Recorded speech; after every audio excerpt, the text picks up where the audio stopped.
Hey, welcome back to the channel. My name is David, and if this is the first time you're here, we do videos on RV travels. We do product reviews, tips and tricks, and we just share a lot of our experiences with you guys. And today we had this company reach out to us, Hcalory, to review a product that at first I told them no, but then I kind of second guessed it because last year we went out west and we had 3 incidences where our underbelly froze up with the water lines. The tanks didn't freeze because we had heating pads put on them, but the water lines froze. The sink's not working? No, the faucet's not running anymore. Hold out there. Okay. Well. I don't think. See, there's no water. Wasn't it working last night whenever you when I filled up, it did. It's not working now, so. Great. Is the sink in the bathroom running? Let's see. All right. Well, the pump's on. Yeah. Let's just see. This one's working. Yeah. The hot and cold. And of course, to do that, to thaw that out, what do? You run your propane heat a lot. So I was going to put some heat tape on those lines this year, but you can't gain access to them very easily. It would have been a lot of work. I would have taken the underbelly out to crawl up underneath there. It would have been a lot. So I reached back out to them and I said, you know what? On second thought, I will take a look at this. And so what this is a diesel fuel powered heater. I'm going to use this to heat the belly of the RV for the upcoming winter season. So let's get right to it, and let's just start with the unboxing. Okay, so I've already kind of looked at the box. It's well packaged, and it has an accessory box, and then it has the unit itself.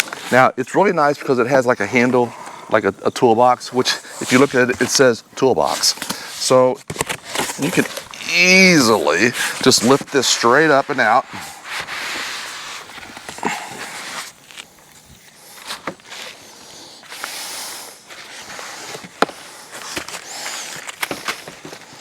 And this is the heater.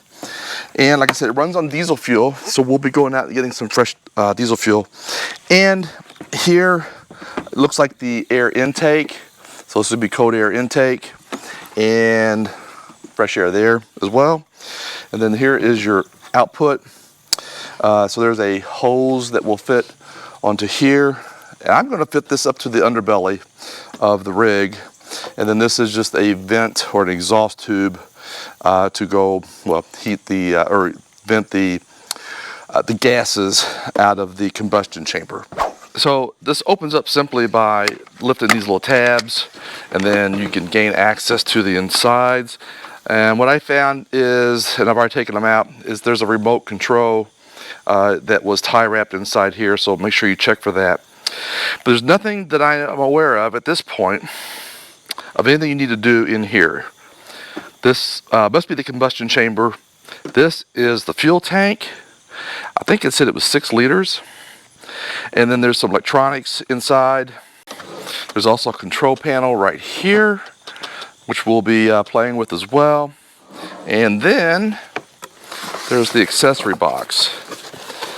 So here is the tube that we'll be using for the to run up underneath the rig. This is probably the exhaust tube, probably cold air intake. There's some accessories and a looks like probably a muffler.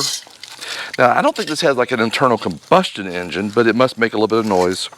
Looks like an air filter, and here is that remote. So the user's manual is, I don't know if it's still in the works. There is a lot of I think misinterpretation of the English language. So, but it goes through, you know, just the key components.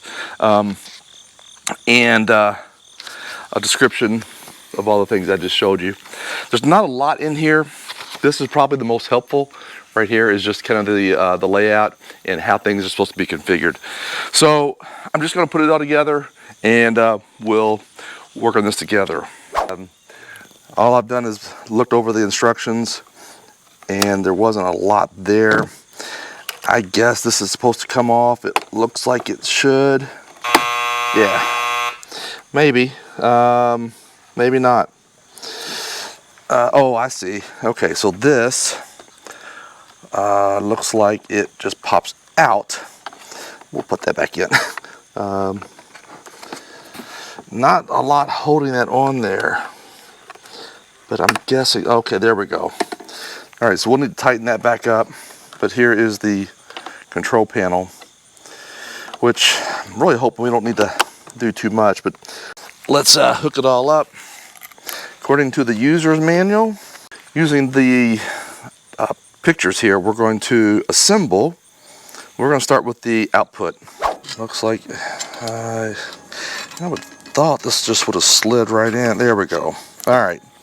So I hope that was showed up in camera. So the muffler on the end of here is just going to slide in. It's not a really good fit initially, so you're going to have to kind of just form it yourself. And probably the same thing with this right here. Just have to, there we go. All right, so there's our muffler. Let's put our clamp on. Lock that in place really, really well. Speed this up.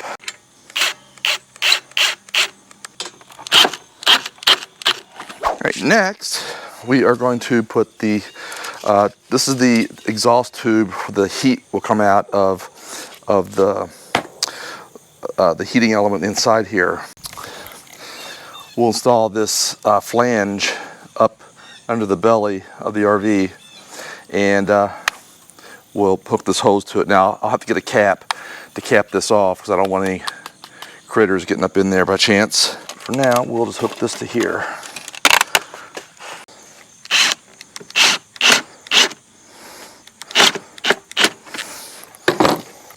And this should expand quite a bit. So we'll see how that goes. All right, I'll mount this up underneath here in a moment. I will tighten this back up from where I pulled it out of the housing. Okay, now we're going to just simply hook this. I guess this is this air intake. I'm not sure exactly what it is.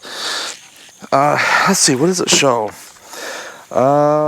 It just says intake pipe and air filter. So we'll probably hook the air filter to this. All right, so here's your air intake filter, or excuse me, your air intake hose and air intake filter. Speed up our progress here. That's just plastic, so you don't want to crush it.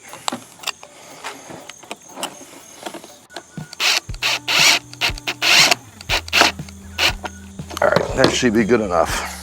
And then other than the vent that we're going to install under the rig, we have the fuel filter, which goes in here. And I'm sure that's just to keep any heavy debris from going into the fuel tank. Next, we have our power supply.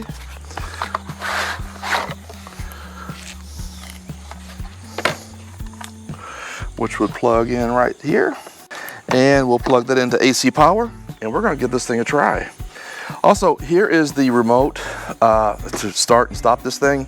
So once I get fuel and get this fueled up, we'll get it powered up, and then we will test this before I permanently go mount this. The unit without fuel is actually pretty light, maybe 25 pounds.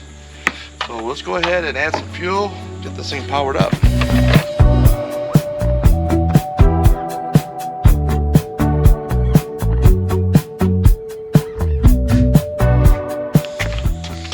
And just because you never really know what might happen, we're going to have a fire extinguisher ready to go just in case. All right, so we are going to plug it up, and there is a phone app which I have already installed, And we're going to try and see if we can find the device. So here you can see it has connected, and we have several options to choose from. Let's see if we can go back. Okay, so there it shows connected, and it connected relatively quick. Just make sure Bluetooth's on, and this is powered up. I've also brought my temperature monitor, and right now the exhaust over here, let's see if I can, there we go, showing 75, 76 degrees. Alright, let's see if we can turn this sucker on. Activating device, heating, showing ignition. I hear it clicking. Okay, I'm hearing some activity inside the unit, some clicking sounds. It might be the pump. I can smell some exhaust fumes maybe.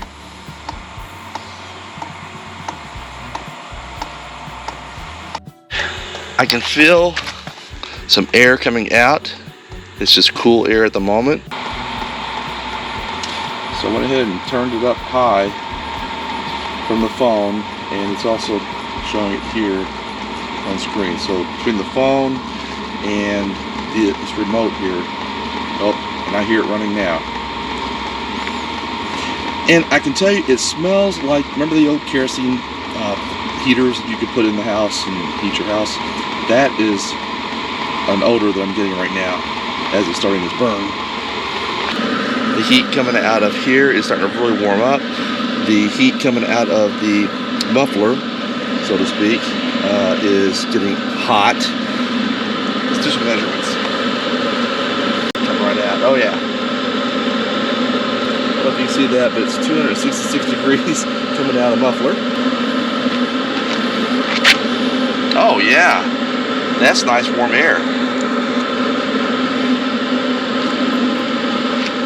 So after a few minutes of cool down, it just shuts off automatically. I'm going to run this a few more times. We'll step through it again. And I think this is a solution for someone who's needing some portable heat. So you can long press the on and off key.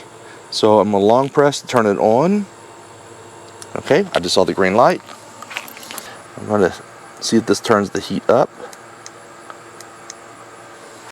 So as you can see here, if I press this down button or the negative button, it turns the heat down, or positive, it turns the heat up.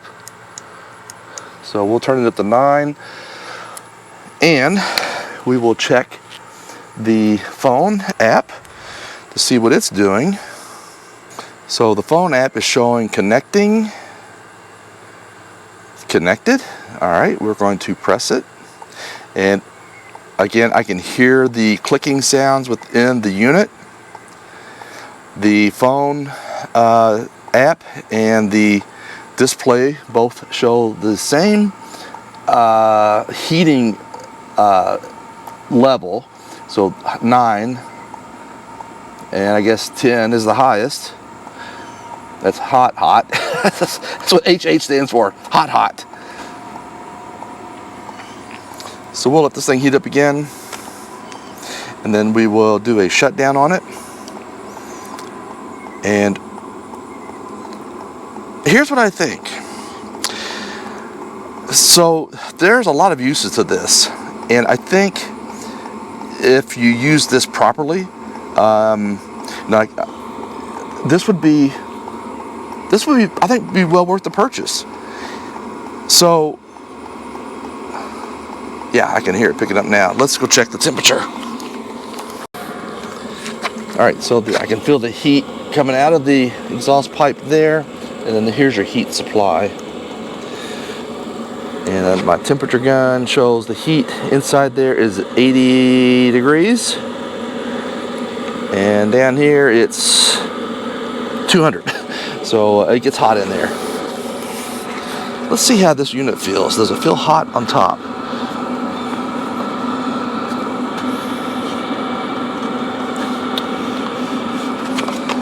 No, it is not even warm. Not even warm. think this is a solution for somebody that's needing some additional heat. But hey, it's getting hot. And it's showing 156 degrees as it's coming out of the pipe. 182, 185. There we go. 190 was the hottest I got coming straight from the vent there. So I think for my purposes, what I'm going to do is probably run this on medium, just enough to keep the underbelly warm, keep my lines from freezing up. So now what I'm going to do is I am going to shut off the heating. I'm going to deactivate the device, and it is 11:45, and let's just see how long it takes for this to cool down. But I hear the fan shut off immediately. I think it runs a little bit of heat out just to dissipate the heat internally, because you don't want to unplug the power from this thing unless it's cooled down, which makes sense to me. Welcome to Underneath the Rig with Dave. Okay, so I'm in my old clothing now. I'm going to take this adapter and I'm going to mount it right here. I think I found a spot in the belly. So I was going to put it here or here. I already have a little bit of a cutout here, and I feel what I think is my finger stuck. One of the pipes, the flex pipes. So I think I might just cut this into here. I might make this my spot. So all we need is this part of the diameter, and then we're going to put zip ties. So I've got a little my magic marker here. All right, and then we're going to take this and we're going to make our holes for zip ties. Cut very careful. Let's make sure there's nothing else up there.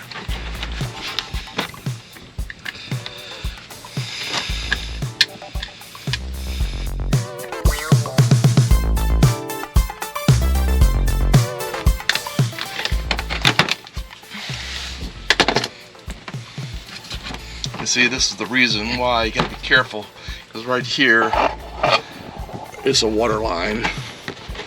So I think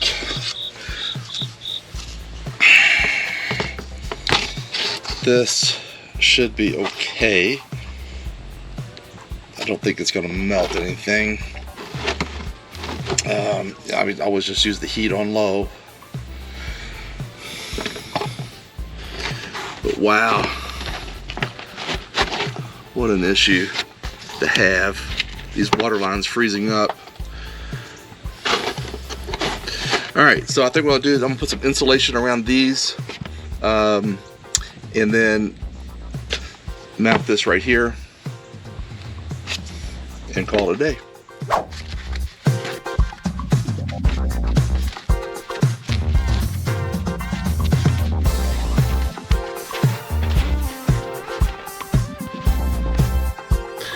So what I did is I took some of that insulation and I put it right here over the water pipes, the water lines, the hot, the cold, just to keep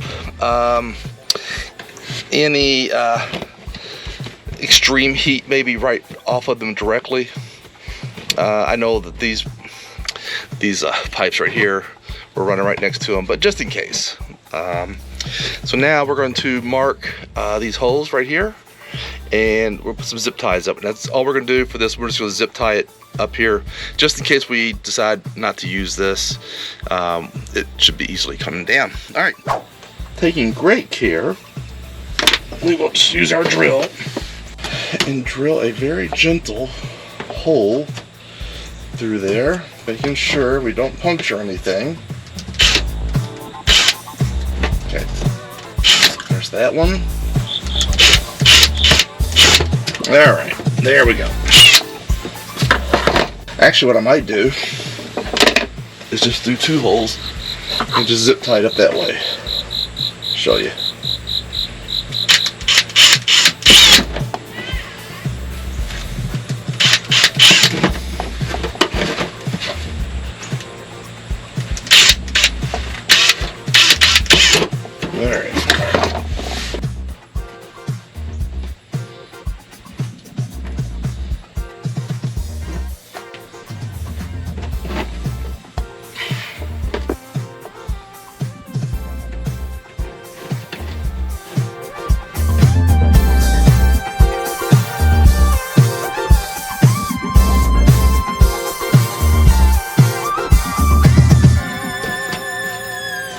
right.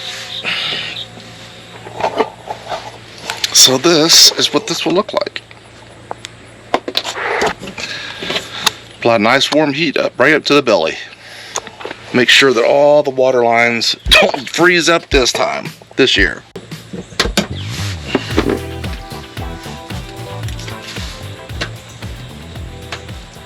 So a couple things I'd recommend. One, if you have a power station, you know, 50 amp outlet, whatever, I would plug this unit. Right now I just have it plugged into the bay here, but I would probably just plug it into the post, you know, when you're at a site. But this is basically the idea. Now, so that then connects up under the belly where I just installed the fitting.